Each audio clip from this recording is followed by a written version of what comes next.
A billionaire secretly followed his maid one night, and what he saw changed him forever. He was rich, powerful, feared. She was quiet, invisible, poor. Every evening she walked out of his mansion, carrying a bag, and one night, curiosity got the better of him.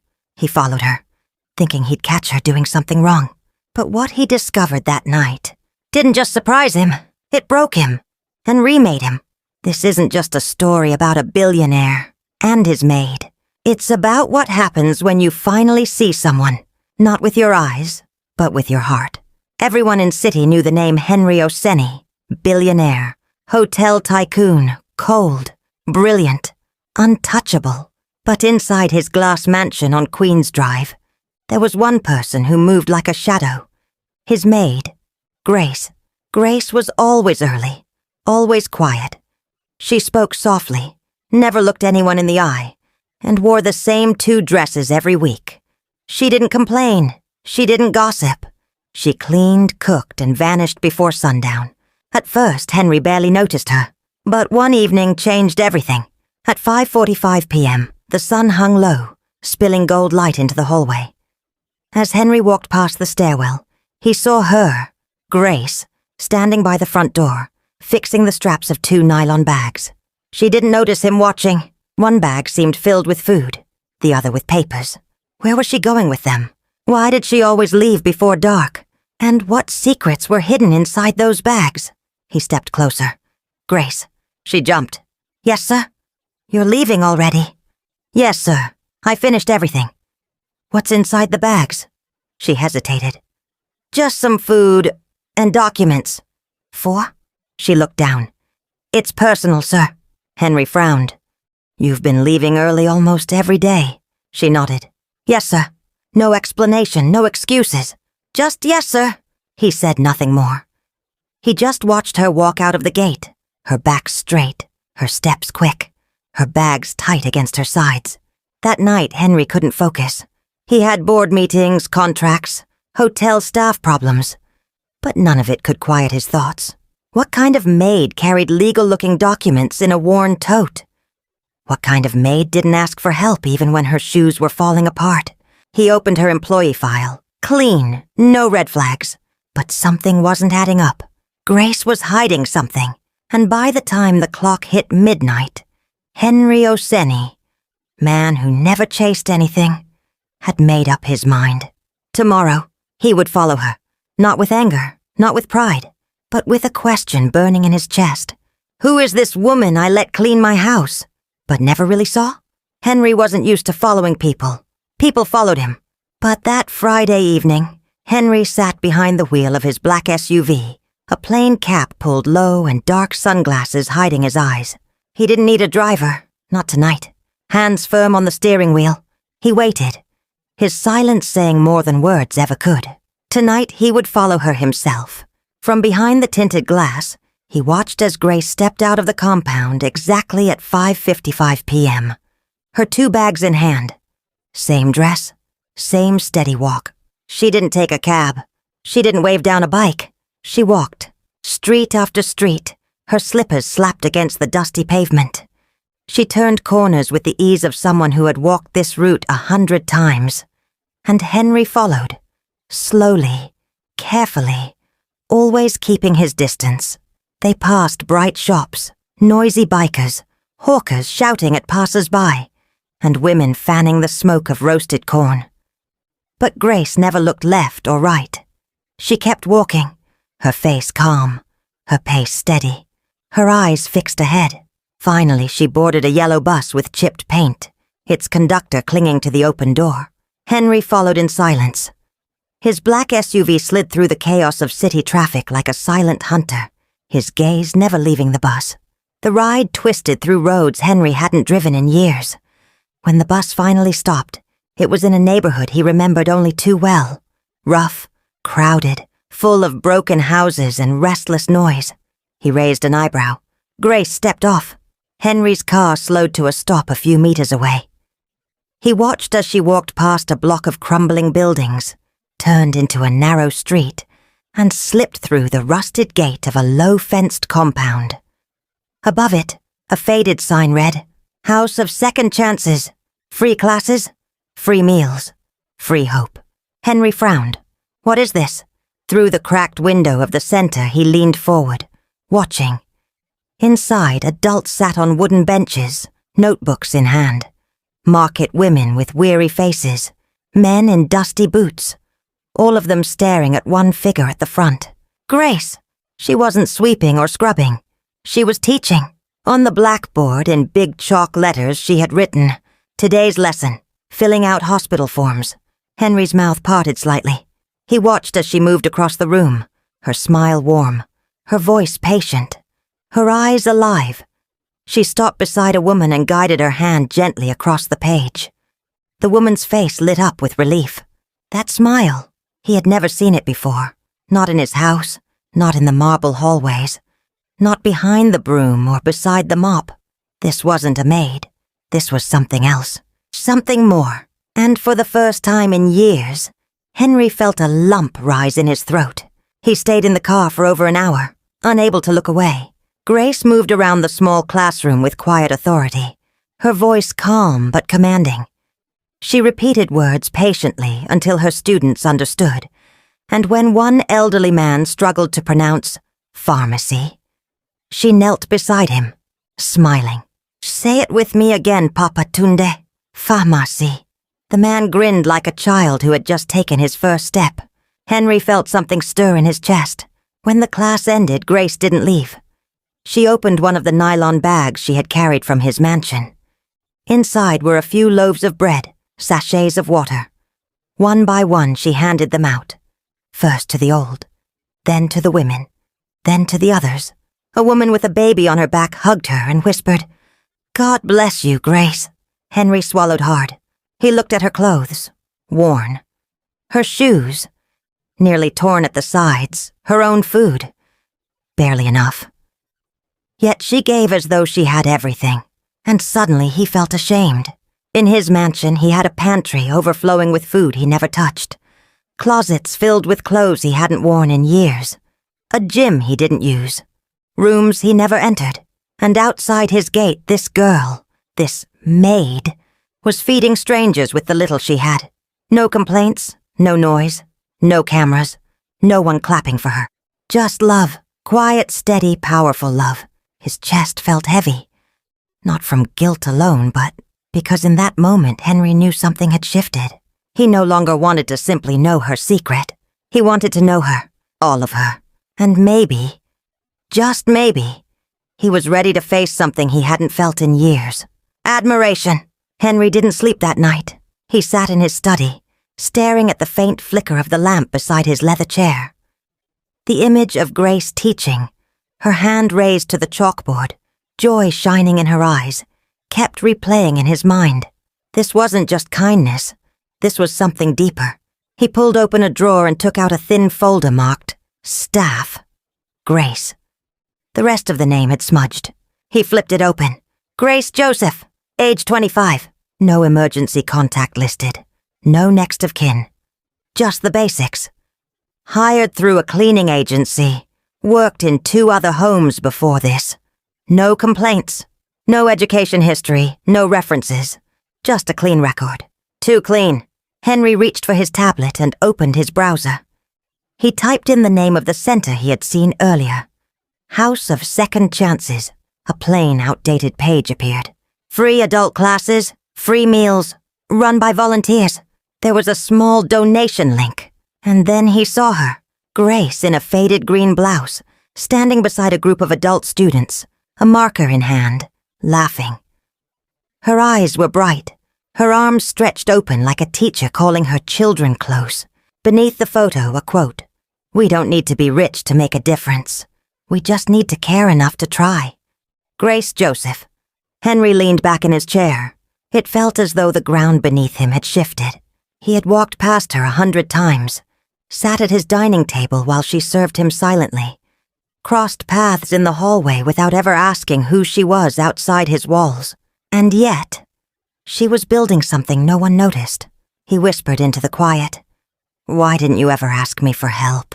No answer, of course, only silence. But now Henry didn't want silence.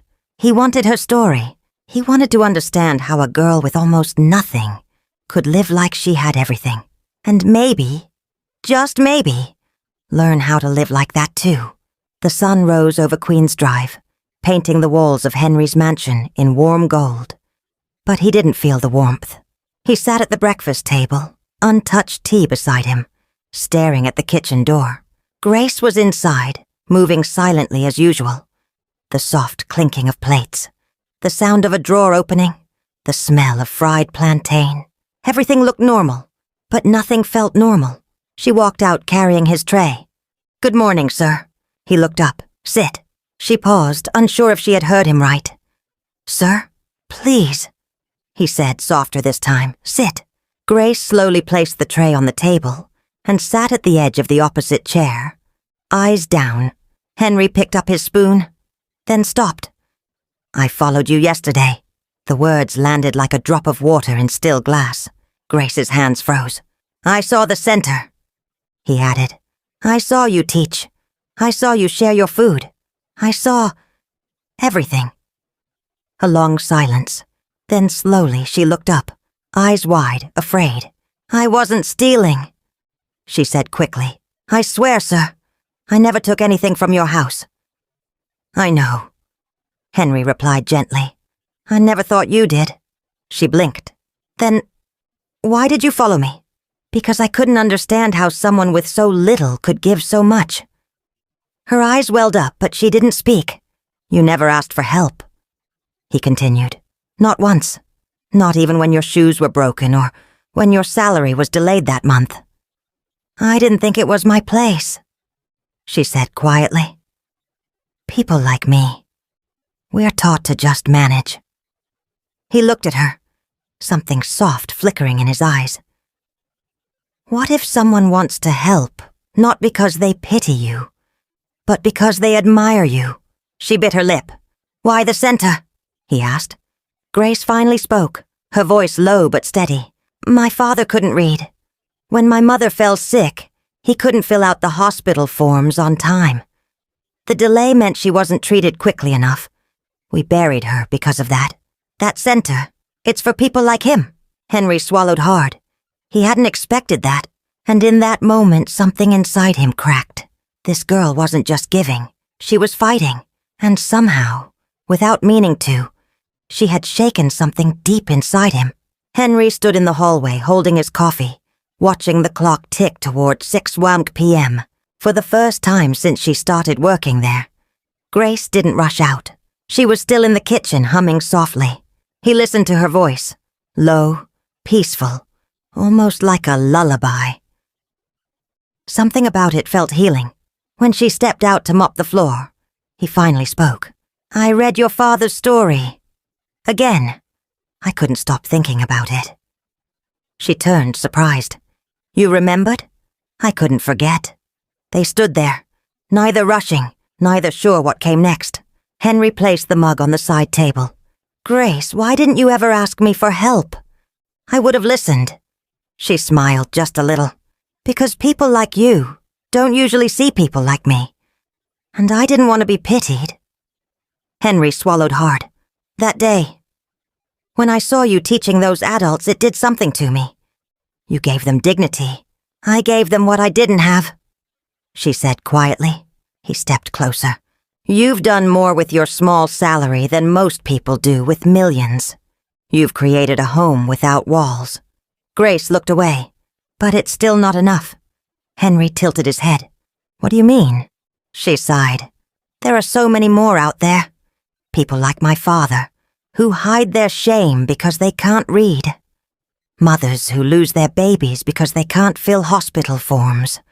All because no one ever taught them simple things. English, forms, directions." Henry stared at her. "So what do you want to do?" She finally looked at him, eyes steady. "I want to build something bigger. A network of small learning centers. Places that restore pride. Places where nobody feels stupid or forgotten." He nodded slowly. "You have the vision. I have the resources." She blinked. "What are you saying?" "I'm saying, maybe we don't have to do this separately." Silence. Then a soft smile crept across her face.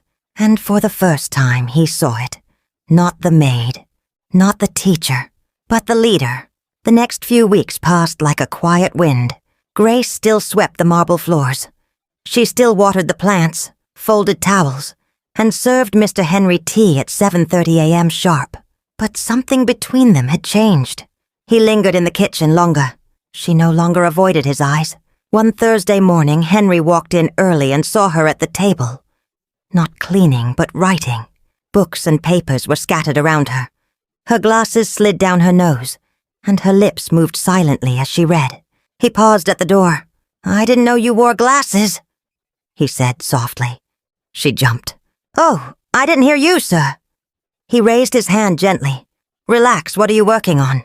She hesitated, then held up a thick file. "My final project," she said. "I'm completing my diploma in adult education." Henry blinked. "You're in school?" She nodded. "Evenings after the center. It's been tough, but I'm almost done." He stepped forward. "May I?" She passed him the file. The cover read, "Bridging the Gap: How Adult Literacy Restores Dignity to Low-Income Communities." He opened it. It was detailed, powerful, passionate. Diagrams, personal interviews, field notes from the classroom. One quote from a student stopped him. "I used to walk past hospitals in pain because I couldn't fill a form. Now I walk in with my head high." Henry felt something tighten in his chest. He closed the file gently. "You know," he said, "I've read proposals from top executives that didn't carry half this truth." Grace blushed. "I'm only trying to tell their story." "No," he said softly but firmly. "You're telling our story, all of us who forgot how to truly see people." She looked up, surprised. Henry sat down beside her. "You don't just teach words, Grace. You return people to themselves." For a long moment, neither of them spoke.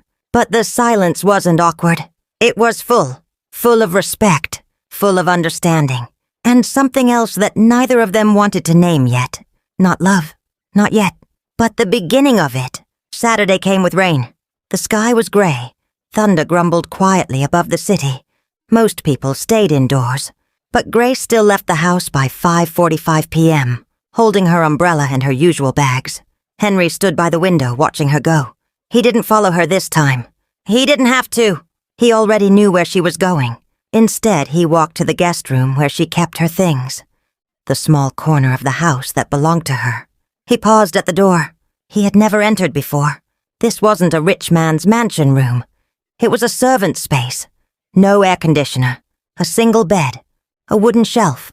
It was simple, clean, tidy, almost too quiet. On the table was a framed picture. An old woman with kind eyes. He picked it up. Her mother, he assumed. It felt like he'd just entered a holy place. A space built not with bricks, but with hope. She had never shown him this side of her. She'd never opened this door. Yet here he was, sitting in the center of her quiet storm. That evening, when she returned soaked from the rain, he met her at the door. "You came back soaked," he said gently, holding out a dry towel. She looked surprised. "Thank you." He handed it over but didn't walk away. "Grace, if you had one wish, just one, what would it be?" She paused. "To create a place," she whispered, "where no one ever feels too small to be seen." Henry nodded slowly. "And what if I told you? I'd like to help you build it." Tears filled her eyes, not because he offered, but because for once someone believed. Monday morning came, but the air in the mansion felt different. Henry waited at the breakfast table, not for food, but for her. When Grace finally came in with his tray, she looked calm, but her eyes told another story. Tired, torn. He motioned for her to sit.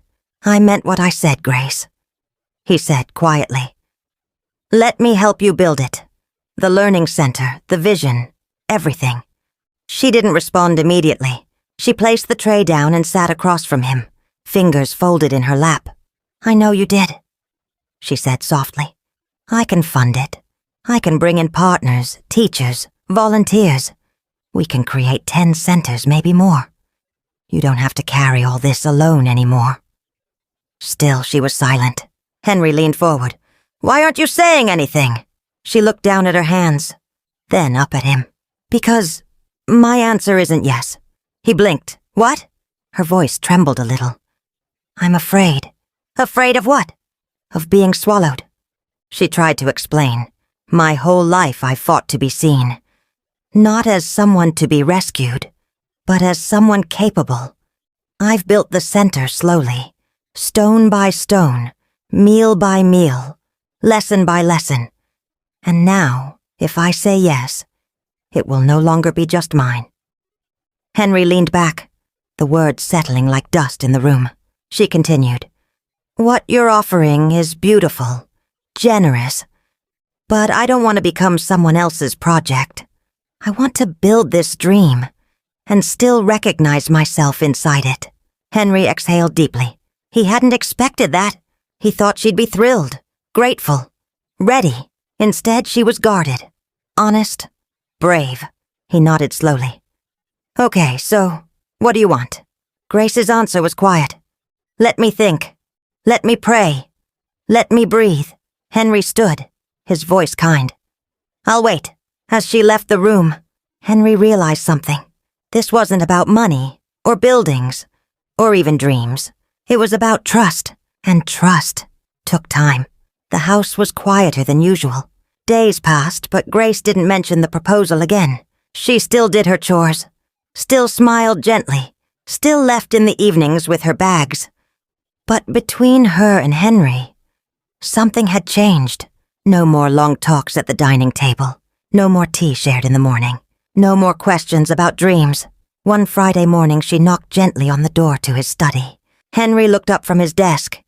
She stood there with her hands folded, a white envelope clutched tightly between them. I've come to give my notice, she said quietly. 2 weeks from now. Henry straightened in his chair, surprise flashing across his face. You're leaving? She nodded. I've been offered a part-time job at a school, she said. And I want to give more time to the center.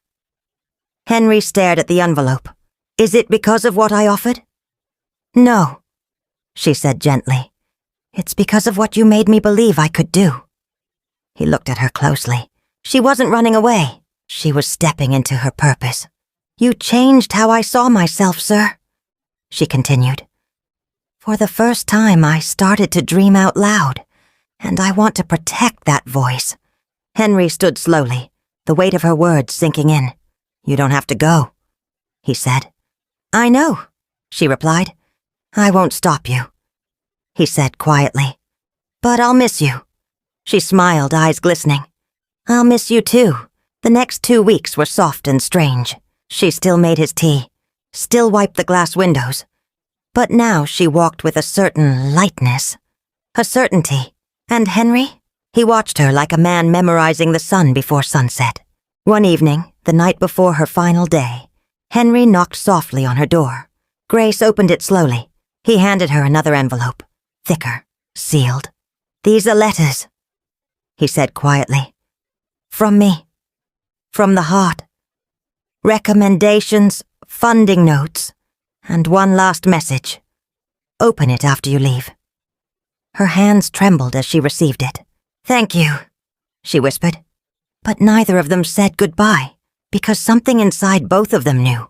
This wasn't the end. It was only a pause. It had been 2 months since Grace walked out of Henry Orsini's mansion for the last time. He still remembered the sound of her footsteps as she left. Soft but sure. No bitterness. No tears. Just quiet dignity. The house felt colder now. Too quiet. He had grown used to her humming in the kitchen, her slippers against the tile, her voice greeting him gently every morning. And now, silence. Until one Thursday evening an invitation arrived. It came in a cream-colored envelope, hand-delivered. No sender written on it. Inside was a single card. House of Second Chances. Special fundraiser and literacy night. You are warmly invited. Henry stared at the card, stunned. He hadn't spoken to Grace since she left. Yes, he had supported her, anonymously. The donation, the grant letter, the laptop for her classroom. She never knew it came from him, but somehow she still invited him. The night arrived. Henry wore a simple gray suit, no tie, no driver. He wanted to walk into that place as a man, not as a billionaire. When he reached the center, he froze. It was beautiful. The old rusted gate had been painted blue. Lanterns hung from strings across the courtyard. Children ran around with paper flowers. Inside, people filled the benches. Students, mothers, elderly men in native cloth, school children with dusty feet. And in the center of it all, Grace. She wore a flowing cream dress.